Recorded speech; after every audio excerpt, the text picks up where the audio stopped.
देखो पूजार आयोजन आम समस्ते मिसिक करचु एटा गजलक्ष्मी सांस्कृतिक संघ यूनिट 3 खारबलनर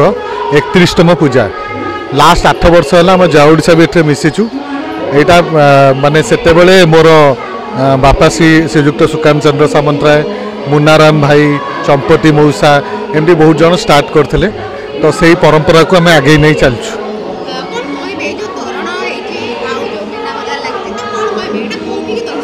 देखो आमर आपन जति हाँ आमर गोटे थीम एथर को जमी रखीचु माँ जमी आप शाढ़ी देखिए से पट्टचित्र होती चारिड़े पट्टचित्र को आम जोटा ओडिशा संस्कृति एवं परंपरा ताकू आखि आगे रखी आम करूँ ता छड़ा तोरण रे आप देखिपारे आम झुड़ी रे बाउंस झुड़ी रे लाइट लगेचु आम सदाबले चेष्टा करूँ जे यही मध्यम आम भावुँ जो मैंने बनाऊँ किसी रोजगार मध्यम प्रमोट करुचु ता छड़ा आम ये पूजा सबुठ विशेषत्व है आम गोटे घर घर लक्ष्मी गोटे सब सदाबले रखू आम विश्वास करूँ प्रत्येक महिला होती माँ को रूप तो प्रत्येक महिला को आम शंखा पूजा करिकी माँ को पाखु दौ एवं चंदन फूल लगे स्पेशल फील करूँ। मीना बजारटा ये बहुत लंबारे जो येटा थाए तो बहुत लोग ये जो मीना बजार वाला जो मैंने आसुँच से माने तो मु 8 वर्ष है देखुँ से माने कंसिस्टेंटली आसुँच आ लोक मैंने भी गत काली संध्या बेलू लोक आसिक मीना बजार उपभोग कर देखो आम कौन करचु एठ गोटे थीम नहींचु आम प्रोफेशनल मानू आम ये सम्मानित करचु जेमिति आज हूँ मीडिया डे आज मीडिया रो विभिन्न प्रोफेशनल्स माने जो माने कंट्रीब्यूट करचंती तांको सम्मानित करा होची आ एठी जो नाच गीत आज परिवेशन हबो सेटा भी मीडिया थीम रे दीटा डांस दीटा गीत रहइबो सेमिति तापर दिने एंटरप्रेन्योर डे दिने सोशल वर्किंग डे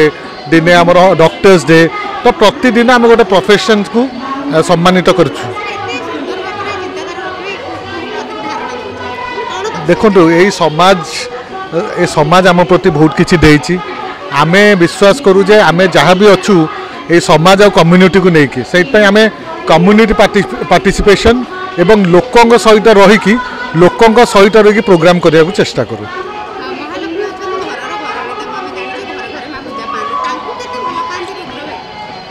मु तो बहुत भल पाए माने छोट बेलू आम घरटा पछपटे थिला तो 1992 मसीह